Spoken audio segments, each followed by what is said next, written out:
আমাদের অনেকের জীবনেই এমন সময় আসে যখন মনে হয় ঘরে যেন শান্তি নেই। আয় আছে কিন্তু তাতে বরকত নেই। অল্পতেই ঝগড়া, অশান্তি, অস্বস্তি লেগেই থাকে। অনেকেই তখন বিভিন্ন দিক খুঁজতে থাকি। কেউ ভাবে ভাগ্যের সমস্যা, কেউ ভাবে দুনিয়াবি কোনো কারণ। কিন্তু ইসলাম আমাদের খুব পরিষ্কারভাবে বলে দিয়েছে, মানুষের ঘরে বরকত আসা বা কমে যাওয়ার পেছনে অনেক সময় তার আমলই বড় কারণ হয়ে দাঁড়ায়। বরকত মানে শুধু বেশি টাকা নয়, বরকত মানে হলো অল্পে তৃপ্তি, পরিবারে শান্তি, সুস্থতা, ভালোবাসা এবং আল্লাহর রহমতের ছায়া।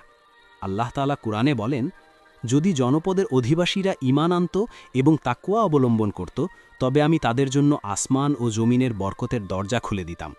সূরা আল আরাফ আয়াত নং ৯৬। আজকের এই ভিডিওতে আমরা আলোচনা করব ঘরে বরকত আনার ৭টি গুরুত্বপূর্ণ আমল, যা কুরআন ও সহিহ হাদিস দ্বারা প্রমাণিত। যদি আমরা এগুলো নিয়মিত জীবনে আনার চেষ্টা করি, ইনশাআল্লাহ আমাদের ঘরেও নেমে আসবে রহমত, শান্তি ও বরকত। চলুন শুরু করা যাক। ১. ঘরে সালাম দেওয়া। ঘরে প্রবেশ করার সময় সালাম দেওয়া একটি ছোট কিন্তু অত্যন্ত বরকতময় আমল।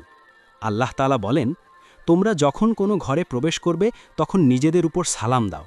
এটি আল্লাহর পক্ষ থেকে বরকতময় ও পবিত্র অভিবাদন। সূরা আন-নূর আয়াত ৬১।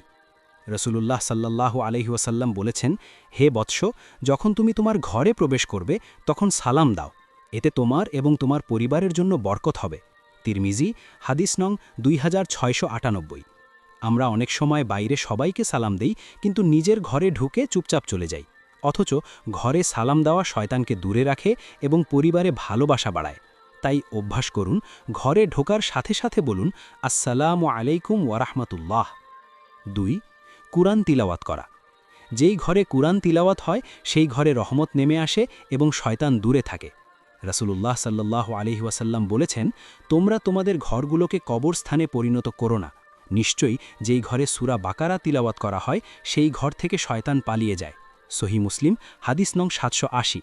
আজকের ব্যস্ত জীবনে অনেক ঘরে দিন পার হয়ে যায়, কিন্তু কুরআনের তিলাওয়াত হয় না। ফলে ঘর ধীরে ধীরে আধ্যাত্মিকভাবে শূন্য হয়ে যায়।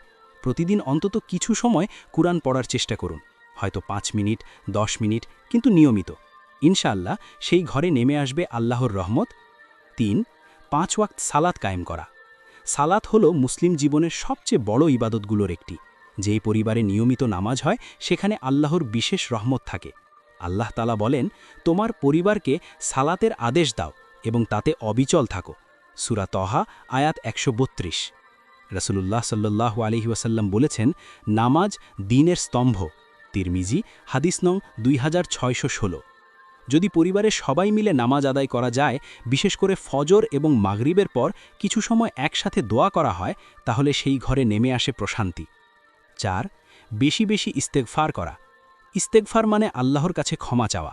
আমরা সবাই ভুল করি, গুনাহ করি, কিন্তু আল্লাহ অত্যন্ত দয়ালু। তিনি চান আমরা তার কাছে ফিরে আসি। আল্লাহ বলেন, তোমরা তোমাদের প্রতিপালকের কাছে ক্ষমা প্রার্থনা করো। নিশ্চয়ই তিনি আকাশ থেকে তোমাদের উপর প্রচুর বৃষ্টি বর্ষণ করবেন, সম্পদ ও সন্তান দ্বারা তোমাদের সাহায্য করবেন। সূরা নূহ আয়াত ১০-১২। ইস্তেগফার শুধু গুনাহ মাফ করায় না, বরং রিজিক বাড়ায় এবং জীবনে বরকত আনে। প্রতিদিন অন্তত ১০০ বার বলার চেষ্টা করুন, আস্তাগফিরুল্লাহ। ৫. আত্মীয়তার সম্পর্ক বজায় রাখা। আত্মীয়তার সম্পর্ক রক্ষা করা ইসলাম অত্যন্ত গুরুত্ব দিয়ে দেখেছে। রাসূলুল্লাহ সাল্লাল্লাহু আলাইহি ওয়াসাল্লাম বলেছেন, যেই ব্যক্তি চায় তার রিজিক বৃদ্ধি পাক এবং আয়ু দীর্ঘ হোক, সে যেন আত্মীয়তার সম্পর্ক বজায় রাখে। সহিহ বুখারী হাদিস নং ৫৯৮৬। আজ অনেক সময় ছোট ছোট কারণে আত্মীয়দের সাথে সম্পর্ক নষ্ট হয়ে যায়, কথা বন্ধ হয়ে যায়। কিন্তু মনে রাখবেন, যেখানে আত্মীয়তার সম্পর্ক ভেঙে যায় সেখানে বরকত কমে যায়। একটি ফোন, একটি খোঁজ নেওয়া, একটি সালাম, এই ছোট কাজগুলোই অনেক বড় বরকতের কারণ হতে পারে। ৬. আল্লাহর নামে খাবার শুরু করা। খাবারের শুরুতে বিসমিল্লাহ বলা একটি গুরুত্বপূর্ণ সুন্নাহ। রাসূলুল্লাহ সাল্লাল্লাহু আলাইহি ওয়াসাল্লাম বলেছেন, যেন তোমাদের কেউ খাবার খেতে শুরু করে তখন যেন আল্লাহর নাম নেয়। যদি শুরুতে ভুলে যায় তবে বলবে বিসমিল্লাহি আউয়ালাহু ওয়া আখিরাহু। তিরমিজি হাদিস নং ১৮৫৮। আরেকটি হাদিসে এসেছে, যেই খাবারে আল্লাহর নাম নেওয়া হয় না সেই খাবারে শয়তান অংশ নেয়। সহিহ মুসলিম হাদিস নং ২০১৭।